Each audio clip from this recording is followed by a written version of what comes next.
Most boys have absolutely no idea how to actually look after a woman in the bedroom and blow her mind. They'll go in there with just one little trick, trying it out and hoping for the best. I actually used to be pretty scared of intimacy. I was terrified of it. But with these 5 things I'm going to show you now, you can go from being someone who's afraid of it, not good at it, and doesn't want to be judged, to a guy who's an absolute machine, and the girl's going to be talking about you and come back for more and even message you the next day saying how amazing it was. So without further ado, lads, let's jump in and see what we can do here.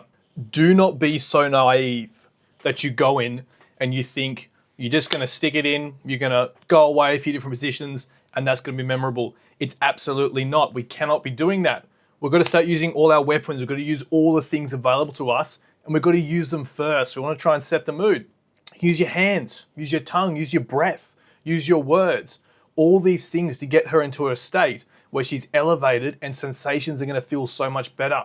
So when we go forth and we actually do the deed, that's just one very small part of the puzzle. We're not going to elevate that and think of that as the most important part anymore. It's not. It's a very small piece of the puzzle.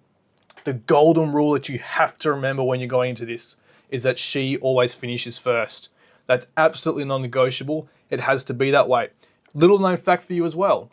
When she finishes once, it becomes easier to make her finish again. She goes into a state where she's more and more likely to have a second and then a third, so on and so forth. I'm speaking in code a bit here, so hopefully this video still gets pushed out.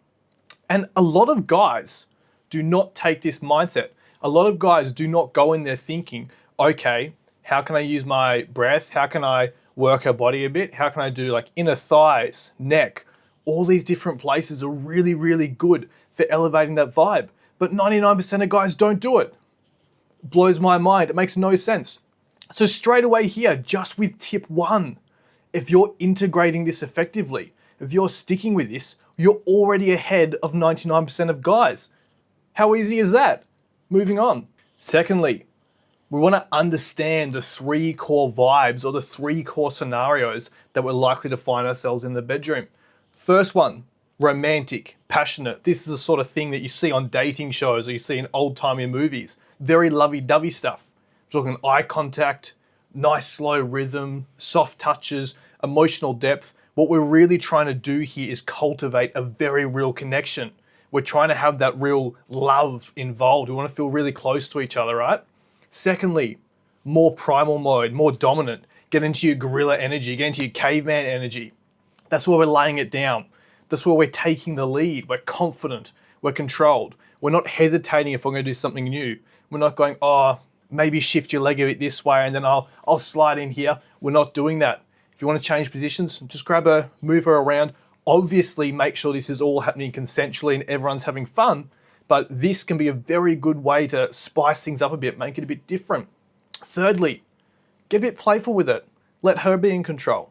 A lot of girls will have the best experience when they're actually the ones in control. It can be as simple as letting them go on top because they know how they want to move their hips to have the best possible experience for them. So don't feel like you always have to be the one leading. However, if you're in situation 1 or situation 2, you should be. So don't go into situation 2 here if you're trying to get more into that primal mode and expect her to be taking the lead, right? So that's why we've got to understand the difference between these 3 and how to use them effectively. And a lot of girls will not actually tell you what they want at the time. They prefer you just to do it. They prefer you to guess. So feel it out a bit because some girls will not like one as much as the other. So that's where you can experiment a bit and don't be afraid to experiment. There's nothing wrong with that. There's no mistakes here. So if you're a guy who can operate in all 3, again, we're elevating ourselves past the competition. Thirdly, boys, super important.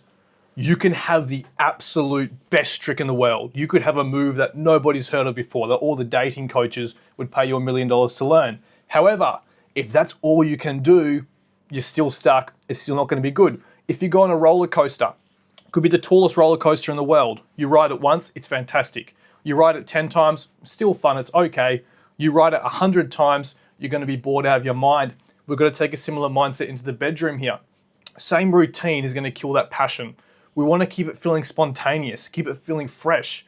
A lot of girls will actually go out and cheat because they get bored of the same old routine. It's not necessarily because they don't like you anymore, but just they lost that passion and excitement that your relationship used to have in the early days. So we've got to keep it switched up. So we can swap through those 3 scenarios we talked about before. Sometimes rough, sometimes slow, sometimes lead, sometimes let her lead. There's lots of different ways we can do this. She does not want a robot. She doesn't want you to be a toy that she pulls out of her drawer. There needs to be a very real emotional connection, and you really need to be changing up a bit and leading the scene. If you're not sure about this, if you're pretty unexperienced, it is perfectly fine to map a routine in your head. Different positions, different locations. It doesn't have to be in the bed. It can be anywhere. It can be kitchen counter, bathroom sink, couch in the living room, anything like that. But if you still live with your family, I wouldn't recommend couch in the living room. Just be smart with it, okay? But keep it fresh, boys. There's no mistakes here. Do not be afraid to experiment. If you make a mistake, laugh it off, try something else. Fourth, the best way to understand what's working and the best way to understand what you should keep doing to please her is to read her reactions. Don't try and read what she's thinking. She will tell you through her body exactly what's working and exactly what's not.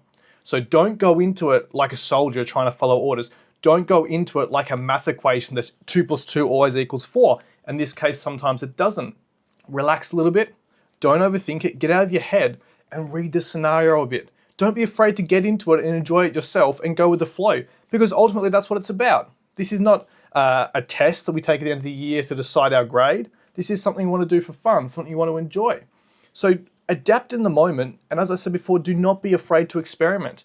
If she starts moving a bit more when you do something different, maybe stick with that, feel it out. If you're present enough in that moment and you just notice what's going on, you feel it out, you listen, you pay attention to the way she's moving, she will give you all the information you need to adjust and give her and yourself the absolute best time possible. Boom. Fifth, this one's a bit of a reward for you lads that stuck around to the end and actually watched the whole video. This is my number 1 trick to pull out in the bedroom, which works on almost anybody. Okay, let's get into it. Traditional from behind, right? One hand reaches around on the hoo-ha, little bean there, give it a little bit of love. Oftentimes, just a tiny little bit of stimulation there is absolutely perfect. That's a very, very sensitive area. And if you do too much, sometimes you actually ruin it. So just a little bit. Other hand, you can experiment. You can do anything with it. You can go back of the neck. You can reach up, get a little bit of hair, bit of gentle pressure there. Depends on the vibe. You can do anything you want. 1 foot up on the bed. There's lots of different variations to this, but I have found I've had the absolute most success doing this. However, this is not going to work so well if you don't preempt it with everything we talked about before. If you're not using all your tools, if you're not getting her warmed up and into it, giving her a nice, lovely time, if you just jump straight into this, it's still not going to work. So this is fantastic. I recommend you use it, play around with it, and woo! Have fun. Again, that's what we're here for, lads. So if you use these 5 tips, if you use them effectively, I guarantee you straight away, you can go from 0 to hero. And in my case, it was from going from someone who was scared, couldn't even get up the first time with a girl, to someone who was rocking it out, absolutely loving it, and getting 5-star reviews on all platforms. So I hope you boys got some awesome value from this one. If you did, drop a comment, let me know what you thought. Subscribe to the channel if you haven't already. Smash the thumbs up button, all that good stuff. And as always, I'll see you lads in the next video. Woo!